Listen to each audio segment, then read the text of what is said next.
failed on both fronts.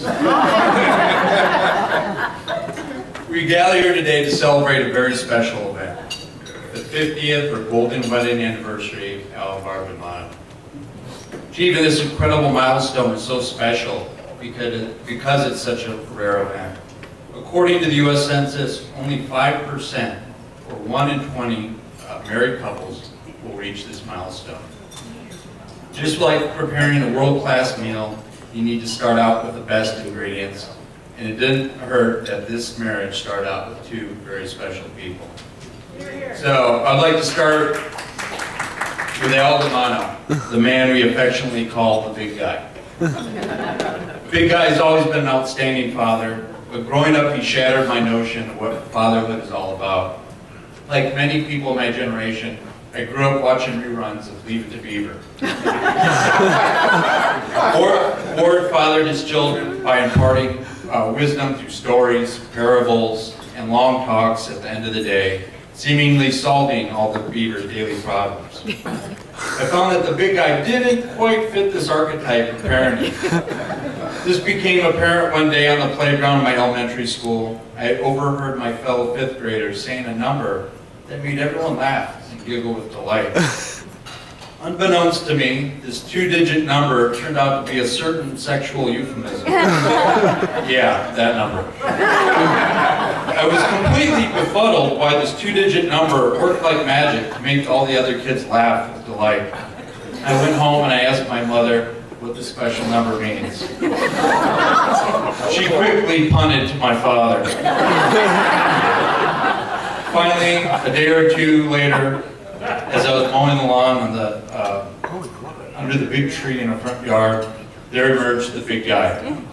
Head down, shoulders lurching forward, and lats spread like a cobra's hood, a posture that he took when he was upset or stressed.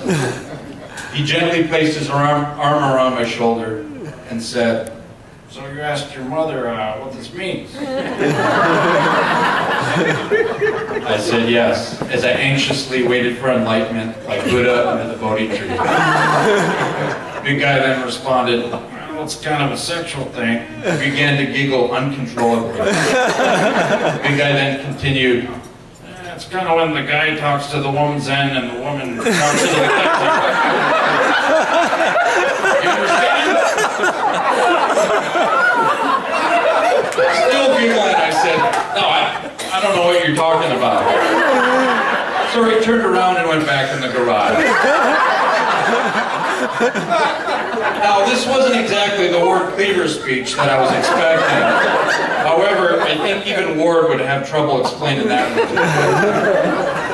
Although he never mastered the Ward Cleaver speeches, he's always been an extraordinary father. He showered my brothers and I with love, always there to wrap his arms around us, embrace us in a bear hug, and show us that warm big guy smile. He made incredible financial and time sacrifices for us, such as making sure we went to the best schools, sacrificing his weekends to go to our sporting events, where he'd sit there for 16 hours on hard bleachers in hot, smelly gyms and podunk towns throughout the country. I learned many of life's greatest lessons just watching the big guy and how he lives his everyday life. The big guy has those salt-of-the-earth qualities that you'd see in a Tom Hanks or Jimmy Stewart character. He's one of those quiet, everyday heroes who is humble, big-hearted, affable, optimistic, self-deprecating, generous, honest, and loyal to a fault. Someone just about anyone can relate to. The big guy enjoys his everyday existence by embracing the simple pleasures in life: food, family, friends, and golf. Okay, golf might not be a simple pleasure, but the big guy can't live without golf, that's for sure. Recently, Big Guy taught me one of the most important lessons in life, and that's how to deal with adversity, which is one of the ultimate tests of a person's character. Marcus Aurelius, the great Stoic philosopher, once said, "We have limited power or control regarding what happens to us, but we can always control how we think and react to difficult times." Big Guy has faced some unimaginable hardships, but has consistently dealt with those obstacles with dignity, poise, grace, and courage. He taught me that when life throws you a hard overhand right and knocks you to the floor, You get back up, shake it off, and with a smile on your face, you say, bring it on. Now let's turn our attention over to Barb DiManno, the Polish princess, which has always been a proud moniker of her heritage. She never let me forget that I was Polish, no matter how much I tried to hide it. So she would often tell me growing up, Derek, from your Polish side, you get your good looks, your intelligence, your charm, and your wit. And from your Italian side, you get your moles, hairy body. Sorry, Big Eye, I think she's right. If Big Eye is the Italian Tom Hanks, then Barb DiManno is the Polish Mother Teresa.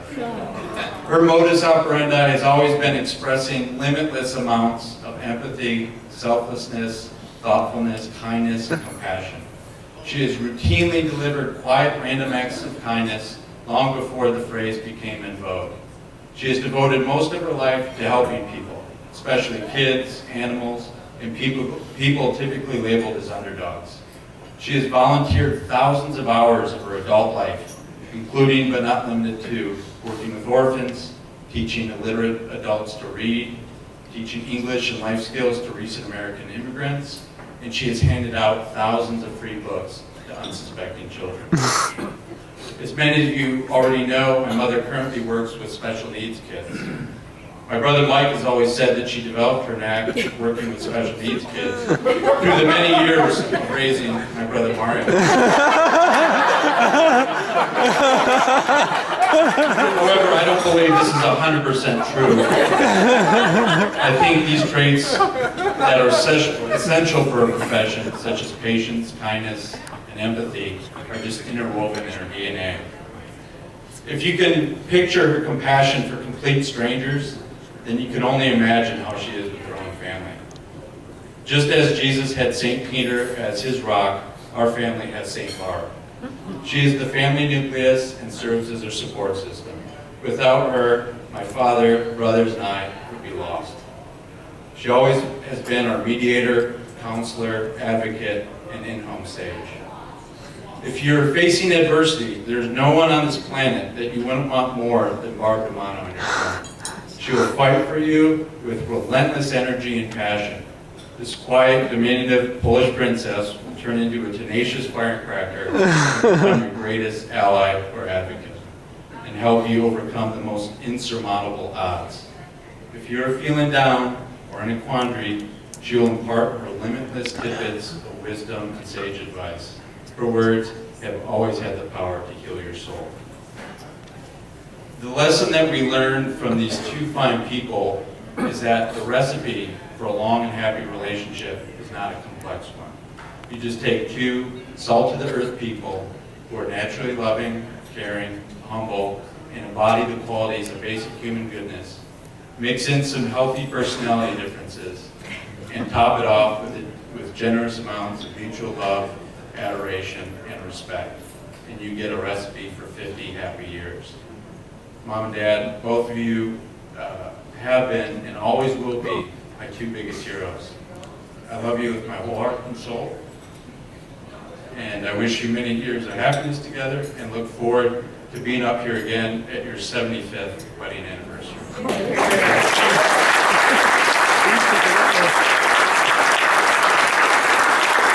Holy cannoli.